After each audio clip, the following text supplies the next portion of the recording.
So we're here today on a sunny day in August 2017, interviewing Dr. Rusty Van Houten, who was president of the Massachusetts Medical Society from 1994 to 1995. Welcome. Thank you very much. Good to be here.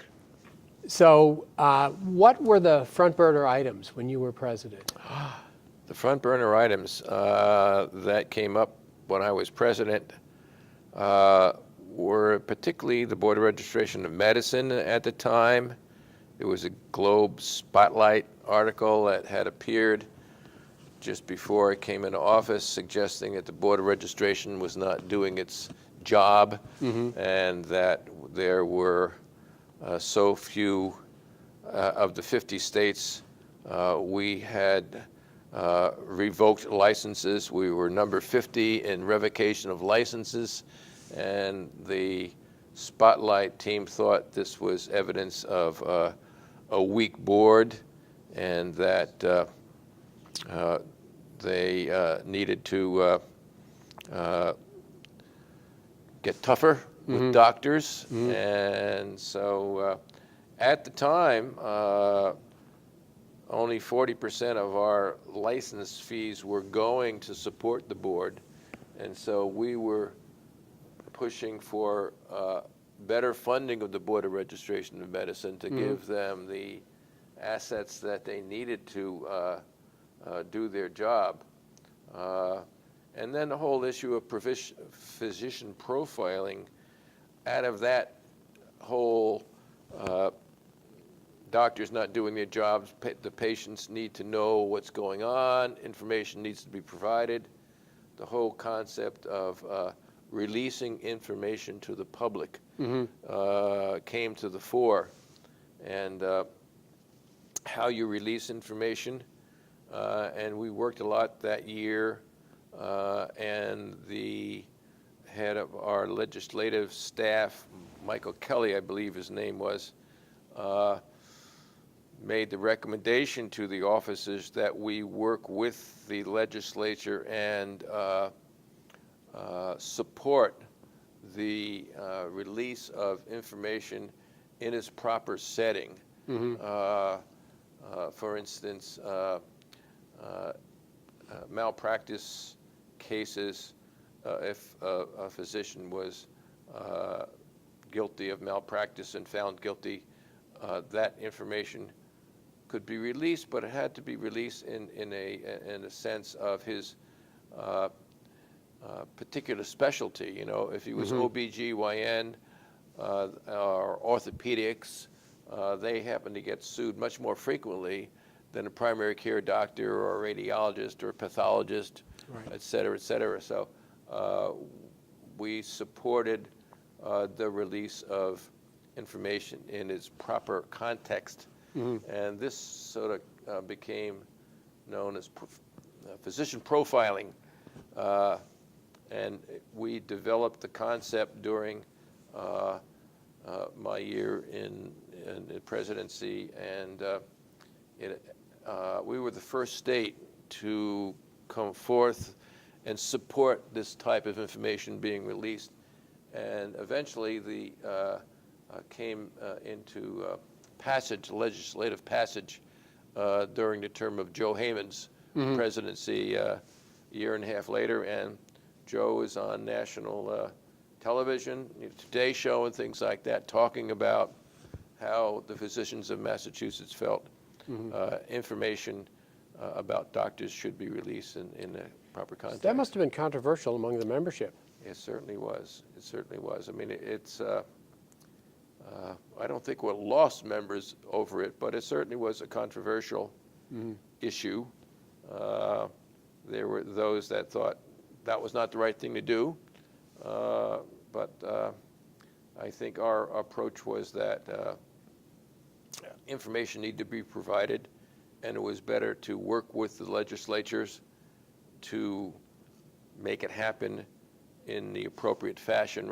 We felt pretty sure that the legislators would go ahead and do something anyway without our input. So to try to have it happen in a fashion that was acceptable to the majority of the physicians that we went down this path. So when it comes to malpractice and understanding the industry and the ins and outs of it, you have a little more background than the average physician in your involvement with ProMutual, do you? Yeah, that's another thing that came up during those years. St. Paul Insurance Company was the major provider of malpractice insurance in the state of Massachusetts, and they pulled out of the state, I think, in the late 80s. And after they pulled out, the legislature got together, and they, in order to provide insurance for the physicians, they created an entity called the JUA, Joint Underwriters Association. And that existed for a number of years, and it had sort of forced the insurance carriers in Massachusetts into a situation they weren't comfortable with, but they, in order to maintain their licenses and sell insurance, they sort of had to cooperate with the legislature. During that period of time, we started to talk with the JUA, and we began to develop plans to form a new company called ProMutual, which was a mutual insurance company. And those plans came to fruition during that year. Mm-hmm. And legislatively, the society was able to the majority of the board would be physicians. 7 of the 13 members of the board would be physicians, and board terms would be 3 years, and nominees for those positions would be provided by the society. Mm-hmm. So that the ProMutual came into existence in '95, and became a major provider of professional liability insurance in Massachusetts and throughout the East Coast of the United States. And then a few years back, they changed the name to Coveris, and they are now one of the leading providers of malpractice insurance in the country. Wow. So it was a big, and we still have a significant input mm-hmm. into the board membership of that company from doctors from Massachusetts. Right. So that was eventually turned out to be quite a successful venture mm-hmm. for the society and the physicians of the state. So aside from the issues surrounding malpractice, what other kinds of things were centering your presidential year? They were beginning to, various entities like Blue Cross Blue Shield and hospital systems were starting to buy up physicians' practices, particularly primary care physicians' practices. And so we were trying to provide information to the physicians on negotiating with these entities and what were the pluses and what were the minuses of selling your practice to various entities. There's also the managed care was going strong in Massachusetts at this time, and during that period of my presidency, the merger of Harvard Healthcare and Pilgrim mm-hmm. occurred. So we were watching that merger and trying to ensure that. So there were two things going on, it sounds like. On the one hand, the insurance industry was evolving. Yes. And moving from an indemnity, just pay the bills kind of organization to one in which they were dealing with contracted providers yes. and set fees. To a capitation model. And yeah. Protocols and things that would involve some intervention on the part of the insurer as to making access or treatments available.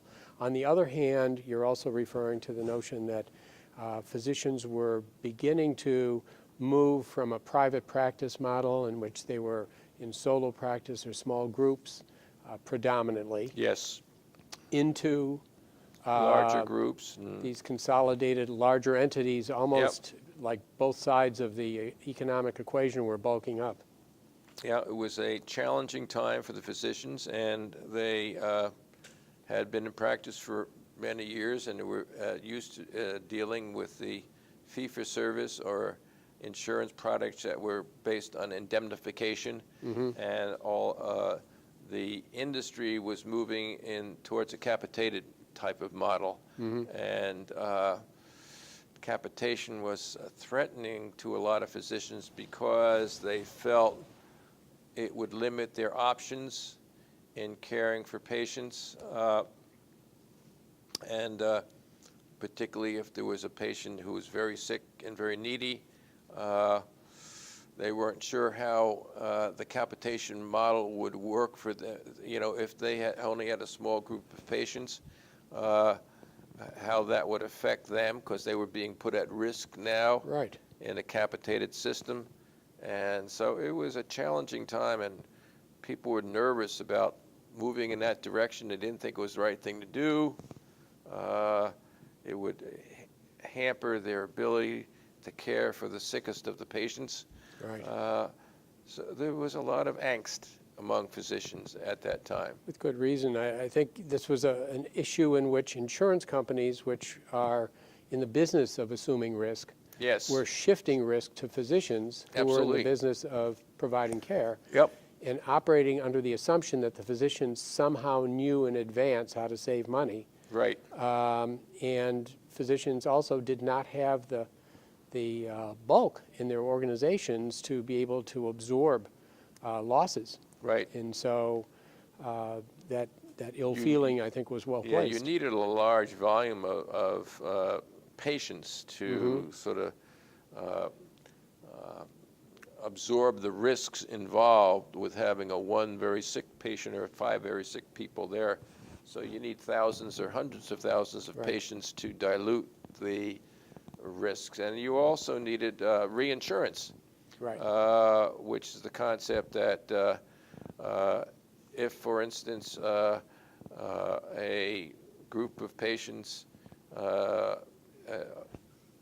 insured as a bundle, and they have a very, very adverse circumstances develop to those people, and the costs exceed what was budgeted for, there is a secondary policy which covers that, which is the reinsurance concept.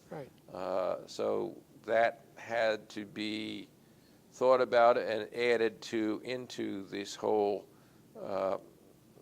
mix of physicians assuming risk. So during your period as an officer, you saw an evolution beginning with regard to how physicians organized to practice medicine. Yes. A evolution in how insurers provide their service. And the beginnings of profiling of physicians in an attempt to define quality. That is absolutely true. It was challenging times, and we had just finished a study of the health insurance industry, and that happened in '93. Clinton, I think, was elected, and